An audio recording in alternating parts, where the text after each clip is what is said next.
हमने order of reactions पढ़ा था। लास्ट वीडियो में आप देख सकते हो ऑर्डर ऑफ रिएक्शन क्या है। तो आगे हमने करना है यूनिट ऑफ के। What is the unit of के? के क्या होता है? Rate constant. तो रेट कांस्टेंट के यूनिट जो है वो ऑर्डर के ऊपर डिपेंड करते हैं कि ऑर्डर क्या है और उसके हिसाब से यूनिट क्या बनेंगे के। ठीक है, तो सबसे पहले हम देख लेते हैं कि के यूनिट अगर तो ज़ीरो ऑर्डर रिएक्शन हो तो ये वाले यूनिट बनेंगे मोल पर लीटर पर second.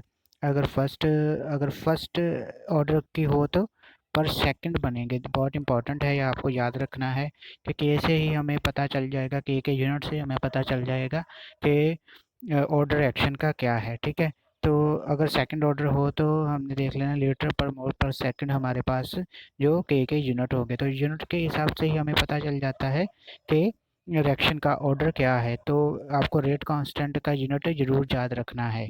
Okay students, so next देखो हमने करना है मोलिकुलरिटी। मोलिकुलरिटी क्या होता है कि कितने मॉलिक्यूल्स जो है एक ईच स्टेप में कितने मॉलिक्यूल जो रिएक्ट कर रहे हैं। तो each step in the reaction is called elementary step. मान लो कि आपके पास बहुत सारी एक कम्प्लेक्स रिएक्शन है, कम्प्लेक्स रिएक्शन में बहुत सारे स्टेप हैं। एक मान लो कि ए से बी बना, बी से सी बना, सी से डी बना।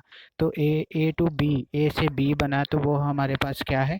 वो हमारे पास उसका एक स्टेप है। ठीक है, बी से सी बनेगा तो ये हमारे पास सेकंड स्टेप है। सी से डी बना तो ये थर्ड स्टेप है हमारे पास। ठीक है, तो इसका मतलब है कि एक रिएक्शन हमारे पास एक स्टेप बन जाती है। तो एक स्टेप को हम क्या बोलते हैं? सिंगल स्टेप को हम बोलते हैं elementary reaction. That is called elementary reaction. Elementary reaction क्या होता है? Each single step in the complex reaction. Complex reaction कौन सी होती है? जिसमें दो या दो से ज़्यादा हमारे पास उसमें स्टेप्स हों। ठीक है, तो एलिमेंट्री रिएक्शन और कम्प्लेक्स रिएक्शन दो तरीके के हमारे पास रिएक्शंस आ गई मोलिकुलरिटी को ध्यान में रखते हुए। तो मोलिकुलरिटी क्या है? तो एक स्टेप में number of reactants molecules involve in the reaction. Number of reactant molecules involve in the reaction. अकेला रिएक्टेंट की हमने बात करनी है। अगर हमारे पास एक ही रिएक्टेंट है, यहाँ देखो ए लिखा है, तो एक ही रिएक्टेंट है तो मोलिकुलरिटी उसकी 1 होगी, तो उसे हम यूनिमोलिकुलर रिएक्शन बोलेंगे। अगर देखो यहाँ ए प्लस बी है, ए प्लस बी है तो हमारे पास मोलिकुलरिटी 2 हो गई, तो उसे बाईमोलिकुलर रिएक्शन बोलेंगे। तो अगर हमारे पास ए प्लस ए भी होगा तो तब भी हमारे पास बायोमोलिकुलर रिएक्शन ही बनेगी। ए प्लस ए का मतलब है कि same type of the reactant are reacting to give the product. Term molecular reactions जो है उसमें क्या होंगे? हमारे पास 3 रिएक्टेंट होंगे, 3 के 3 रिएक्टेंट जो है तो मोलिकुलरिटी हमारे पास 3 होती है। तो मोलिकुलरिटी बहुत ही कम रेयर चांसेस में 3 होती है हमारे पास। वैसे मोस्टली हमारे पास जो यूनिमोलिकुलर और बायोमोलिकुलर रिएक्शंस होती हैं। तो आपको याद क्या रखना है कि each step in the complex reaction is called elementary step and elementary step decide the molecularity. आप पूरी रिएक्शन को देख के बहुत सारे स्टेप हों तो आप सीधा नहीं बता सकते। ठीक है, तो आपको एक सिंगल स्टेप देखना पड़ेगा कि उसमें नंबर ऑफ रिएक्टिंग स्पीसीज कितनी है, वो उसकी मोलिकुलरिटी होगी, जैसे जहाँ मैंने आपको एग्जांपल के हिसाब से समझाया। ठीक है, सो देख लेते हैं नेक्स्ट स्टूडेंट्स हमारे पास difference between the molecularity and order of reaction. Molecularity मैंने बताया कि एक सिंगल स्टेप में कितने नंबर ऑफ मॉलिक्यूल्स जो हैं जो वो रिएक्ट कर रहे हैं। तो ऑर्डर ऑफ रिएक्शन में क्या है? जो पावर्स होती हैं उनका सम ले लेते हैं। सम क्या है? टोटल। तो जितनी रिएक्टेंट की पावर्स होंगी तो उनको हम प्लस कर देंगे in the rate law equation में, तो हमारे पास ऑर्डर ऑफ रिएक्शन आ जाएगा। तो रेट डिटरमिंग स्टेप कौन सा होता है? Slow step. Slow step is called the rate determining step, जो कि एक और मोलिकुलरिटी सिर्फ एक ही स्टेप को देखकर हम डिसाइड कर सकते हैं। ओवरऑल रिएक्शंस जो है वो ओवरऑल रिएक्शन मतलब कि हमें ओवरऑल रिएक्शन कब मिलेगा? जब एक रिएक्टेंट की ऑर्डर पता चल जाए और दूसरे रिएक्टेंट का भी ऑर्डर पता चल जाए, तो वो हमारे पास टोटल या ओवरऑल ऑर्डर ऑफ रिएक्शन आ जाएगा। तो ये ऑलवेज अ होल नंबर होती है molecularity. Molecularity always a whole number, जैसे 1 2 3 4 ऐसे होंगे। तो लेकिन ऑर्डर ऑफ जो ऑर्डर होता है वो ज़ीरो भी हो सकता है, होल नंबर भी हो सकता है और फ्रैक्शन भी हो सकता है। फ्रैक्शन मतलब हमारे पास पॉइंट वाली वैल्यू, जैसे 1.2 3.4 ऐसे भी हो सकता है, जहाँ हम बोल लेते हैं 2/3 4/5 ऐसे भी हमारे पास हो सकता है। ज़रूरी नहीं है कि वो होल नंबर हो। ठीक है, तो नेक्स्ट देखो स्टूडेंट्स, हम मोलिकुलरिटी सीधा स्टेप को देख के कि हमारे पास केमिकल रिएक्शन के ईच एक स्टेप को देख के कि कितने मॉलिक्यूल रिएक्ट कर रहे हैं उसको देख के मोलिकुलरिटी डिसाइड की जा सकती है। So it is a theoretical, तो मोलिकुलरिटी इज़ अ थ्योरेटिकल, लेकिन हमारे पास जो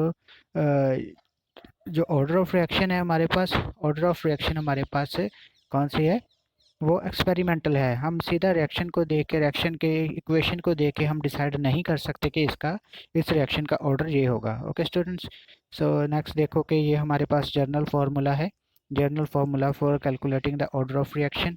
सो के एन, एन क्या है, एन हमें ऑर्डर ऑफ रिएक्शन बताता है। मान लो कि मैं ज़ीरो ऑर्डर के फाइंड करना चाहता हूँ, तो हमारे पास एन की वैल्यू यहाँ फिल करनी है और यहाँ एन की वैल्यू फिल करनी है और यहाँ फिल करनी है हमें एन की वैल्यू।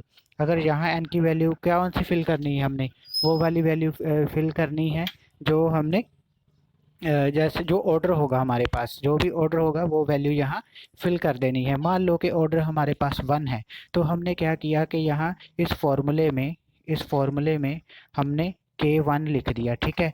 तो देखो यहाँ यहाँ भी n की वैल्यू हमने 1 फिल कर दी, ठीक है, और यहाँ हमने भी n की वैल्यू 1 फिल कर दी। तो हमारे पास क्या आ गया, मोल 0, मतलब मोल कुछ भी नहीं है हमने लिखना, लीटर भी 0 है आ गया। तो इसका मतलब है कि यूनिट क्या आ गई हमारे पास, एस पर सेकंड आ गए, ठीक है, एस की पावर -1 मतलब पर सेकंड।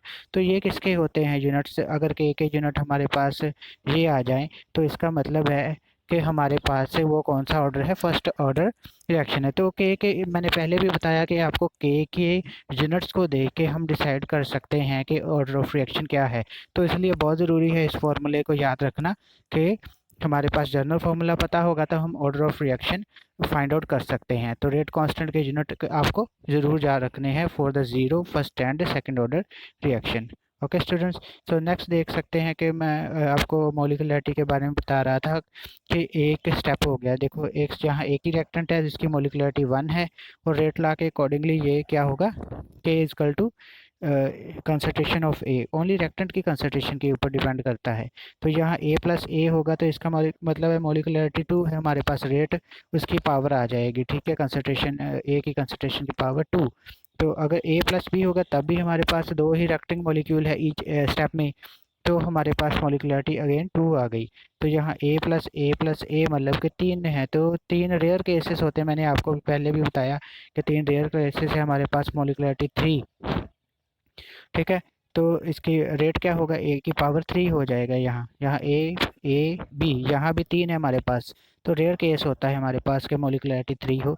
ए बी प्लस सी, कहने का मतलब चाहे रिएक्टेंट सेम हो चाहे रिएक्टेंट डिफरेंट हो, लेकिन रिएक्टिंग मॉलिक्यूल हमें काउंट करनी है कितने नंबर ऑफ रिएक्टिंग मॉलिक्यूल्स है, तो हमारे पास मोलिकुलरिटी आ जाएगी। तो अगर एक मोलिकुलरिटी 1 हो तो यूनिमोलिकुलर, 2 हो तो बाईमोलिकुलर, 3 हो तो टर्मोलिकुलर हम उसको बोल देते हैं। ओके स्टूडेंट्स, सो नेक्स्ट आपके पास एग्जांपल कुछ और है। मान लो यहाँ कितने हैं, 2O5 ए की हमारे पास है, तो इसका क्या है, मोलिकुलरिटी 1 है हमारे पास, ठीक है। ऑर्डर ऑफ रिएक्शन, हमें रिएक्शन को देख के डिसाइड पता नहीं चल सकती है। Order of reaction we can not decide by just watching at the reaction, ठीक है। तो यहाँ से आप ये मत समझ लेना कि यहाँ ऑर्डर 1 लिखा है तो इसका मतलब है कि इसमें एक रिएक्टिंग मॉलिक्यूल है तो इसका ऑर्डर 1 है, ठीक है। तो यहाँ हमने सिर्फ मोलिकुलरिटी देखनी है। यहाँ भी एक ही रिएक्टेंट है तो मोलिकुलरिटी 1 है। यहाँ देखो कोफिशिएंट 2 लगा हुआ है, इसका मतलब है कि हमारे पास मोलिकुलरिटी 2 होगी, ठीक है। ऑर्डर ऑफ रिएक्शन 2 होगी या नहीं होगी ये देख के हम डिसाइड नहीं कर सकते। यहाँ कितने हैं, 2, और ये दो 2 NO हो गए और एक O2 हो गया, तो मोलिकुलरिटी 3 हो गई हमारे पास। एक ये है रिएक्टेंट और एक ये है रिएक्टेंट, तो इसलिए यहाँ 2 है हमारे पास मोलिकुलरिटी।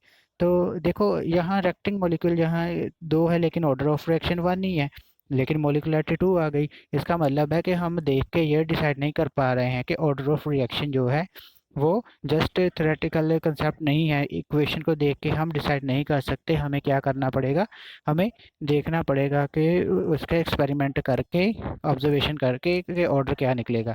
यहाँ हमारे पास रिएक्टिंग स्पीसीज 2 है इसलिए मोलिकुलरिटी 2 है, लेकिन ऑर्डर ऑफ रिएक्शन 1 है, तो order of reaction again experimental value है। तो इक्वेशन को देख के डिसाइड नहीं होता, लेकिन मोलिकुलरिटी इक्वेशन में देख के कितने रिएक्टिंग मॉलिक्यूल है उसको देख के डिसाइड हो पा रहा है, ठीक है students. Thank you very much.